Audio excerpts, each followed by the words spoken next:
এই দেখুন দারুণভাবে কিন্তু ফুলে উঠছে।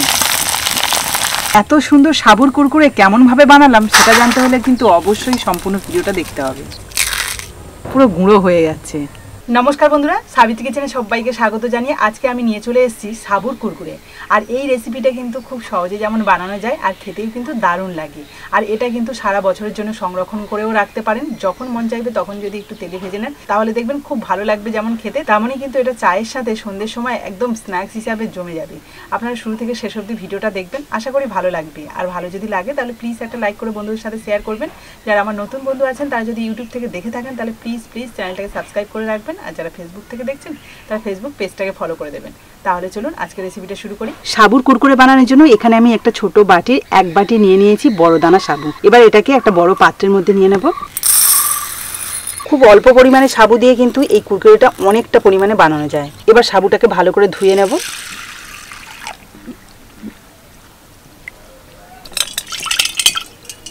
সাবুর গায়ে খুব একটা নোংরা থাকে না, তবু 2-1 বার ভালো করে ধুয়ে নিলেই ভালো। তো দেখুন খুব ভালোভাবে ধুয়ে নিয়েছি। এবার এটাকে জলে ভিজিয়ে রাখবো। এখানে আমি ওই একই বাটি মাপে কিন্তু 1 বাটি জল দিলাম। আর এই সাবুর কুরকুরে বানাতে গিয়ে যে সাবুটাকে ভেজাবেন, এই ভেজানোর সময় জলের পরিমাণটা যে খুব সঠিক হতে হবে এমনটা নয়, একটু কম বেশি হলে কোনো অসুবিধা হবে না।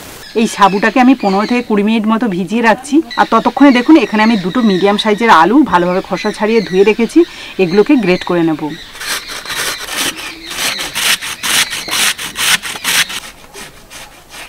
এবারে গ্রেট করা আলুগুলো ভালো করে ধুয়ে নিচ্ছি। দেখুন 2 থেকে 3 বার ভালো করে ধুয়ে নিয়েছি। এবার এগুলোকে ভালো করে জল নিংড়ে একটা পাত্রে নিয়ে নেব।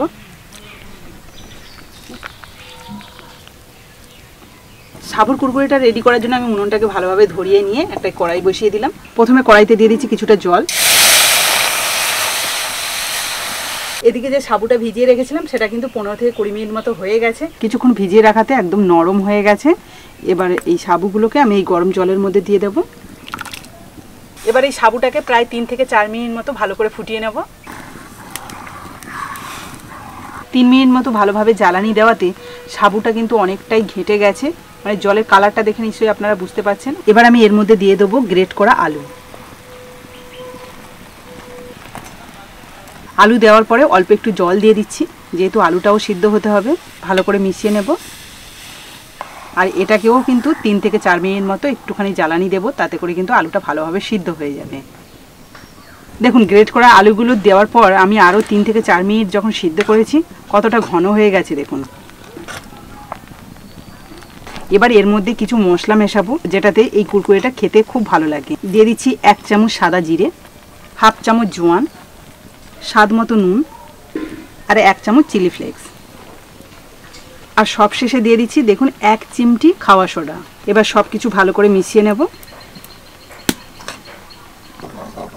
আমি এখানে চিলি ফ্লেক্স ব্যবহার করেছি, আপনারা চাইলে কিন্তু কাঁচা লঙ্কাও থেঁতো করে বা গ্রেট করেও দিতে পারেন। তো বন্ধুরা সব মশলাপাতি দেওয়ার পরে আরও 3 থেকে 4 মিনিট মতো ফুটিয়ে নিয়েছি। এবার দেখুন কত সুন্দর ঘন হয়ে গেছে, আর দেখতেও কিন্তু খুব সুন্দর লাগছে, যেহেতু এর মধ্যে বিভিন্ন ধরনের মশলা দিয়েছি তার জন্যই। আর এদিকে কিন্তু উনুনটাও নিমিয়ে দিয়েছি। এবার এটাকে নিচে নামিয়ে একটু ঠান্ডা করে নেব। বেশ কিছুক্ষণ আমি নিচে নামিয়ে একটু ঠান্ডা করে নিয়েছি, আর তার ফলে দেখুন কতটা ঘন হয়ে গেছে।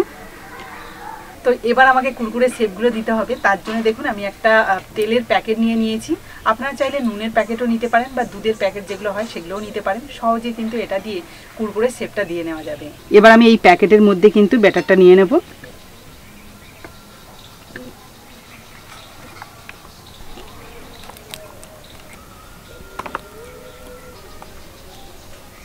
আমি কিন্তু এখানে সাবুর সম্পূর্ণ মিশ্রণটা এই প্যাকেটের মধ্যে ভরে নিচ্ছি।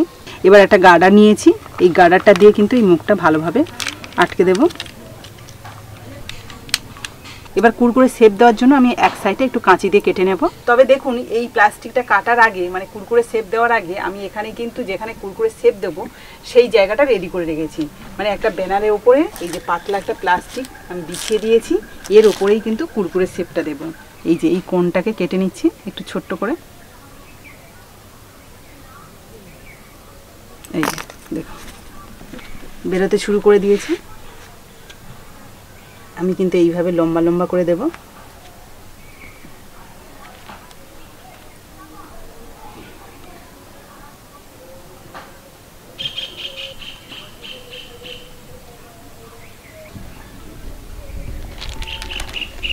এখানে আমি আমার পছন্দ মতো এই যে শেপ দিয়ে নিচ্ছি, মানে লম্বা লম্বা করে।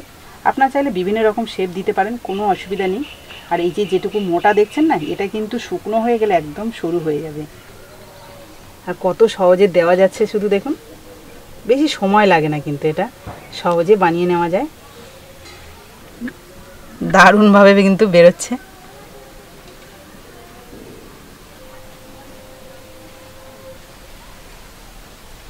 দেখুন এক সাইডে কিছুটা কুরকুরে শেপ দিয়ে নিয়েছি, আর বাকি সাইডটাও একইভাবে দিয়ে দেবো। তবে যে সাইডটা দেওয়া হয়েছে সেটা কিন্তু দেখতে সত্যিই সুন্দর লাগছে। এতগুলো কুরকুরে একটা করলে ভালো হতো না, তুমি এটা অনেক দিন ধরে রেখে রেখে খেতে পারবে। ও বুঝেছি, প্যাকেটে ভরে দেবে, যেরকম দোকানে প্যাকেট করে না ওরকম ভরে দেবে, হেভি হবে। এই লালগুলো লঙ্কা। দেখুন পুরো পেপারটা কিন্তু ভরে গেছে, কুরকুরের সমস্ত শেপ দেওয়া হয়ে গেছে, কিন্তু এখনও আমার কাছে এখানে বেটার রয়েছে।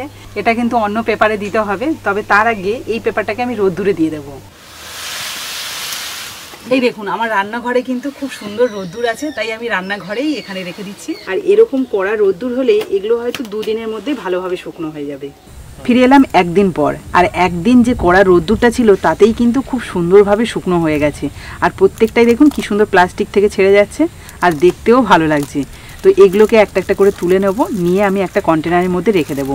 যেহেতু আজকে বিকেল হয়ে গেছে, সেই জন্য আমি আবার কালকেরে এগুলো যে ছাড়িয়ে এক জায়গায় করেছি, এগুলোকে একটা পাত্রে দিয়ে ভালো করে শুকনো করে নেব। আসলে এটা যত শুকনো হবে ততই কিন্তু ভাজতে সুবিধা হবে। এই দেখুন এখনই কিন্তু একটা সুন্দর আওয়াজ হচ্ছে, মানে কতটা যে শুকনো হয়েছে সেটা কিন্তু ভালোভাবে বোঝা যাচ্ছে। তবে 2-1টার গা দেখুন একটু কাঁচা কাঁচা ভাব রয়েছে, তার জন্য পরের দিন আরেকবার শুকনো করে নেব।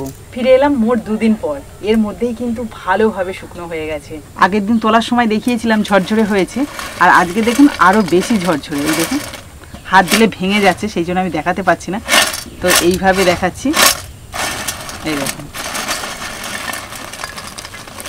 এই শুকনো অবস্থায় আপনারা এয়ারটাইট কন্টেনারে রেখে দেবেন, সারা বছর যখনই মন চাইবে তখনই কিন্তু আপনারা ভেজে খেতে পারবেন। তো চলুন এবার আমি এগুলোকে ভেজে আপনাদের দেখাবো কতটা মুচমুচে হয়েছে এবং কতটা সুন্দর হয়েছে। উনুনটাকে ভালো করে ধরিয়ে একটা কড়াই বসিয়ে দিলাম। ভাজার জন্য কড়াইতে দিয়ে দিচ্ছি কিছুটা সাদা তেল।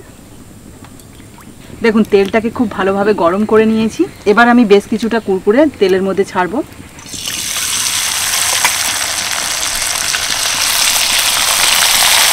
দেখুন কত সুন্দরভাবে ফুলে উঠছে। সাবু দিয়ে যে এত সুন্দরভাবে কুরকুরে বানানো যায় সেটা সম্পূর্ণ ভিডিওটা না দেখলে আপনারা বুঝতেই পারবেন না। আবার কিছুটা তেলের মধ্যে ছেড়ে দিচ্ছি। এই দেখুন কি ভালো লাগছে, দেখুন পুরো কয়েক সেকেন্ডের মধ্যে একদম ফুলে ফেপে উঠছে। শুধু তেলটা গরম থাকলেই ব্যাস, দারুণভাবে কিন্তু ভাজা হয়ে যাচ্ছে।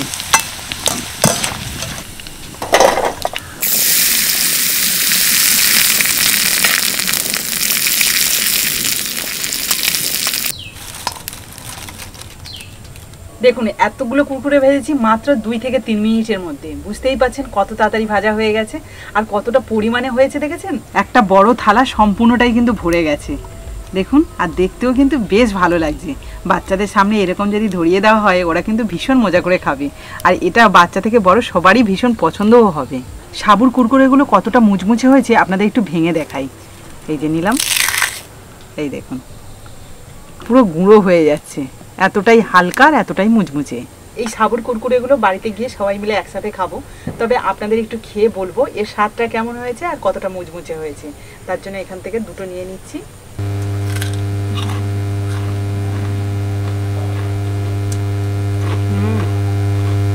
দারুণ লাগছে, এতটাই হালকা মানে মুখে দেওয়ার সঙ্গে সঙ্গেই কিন্তু ভালোভাবে মিলে যাচ্ছে।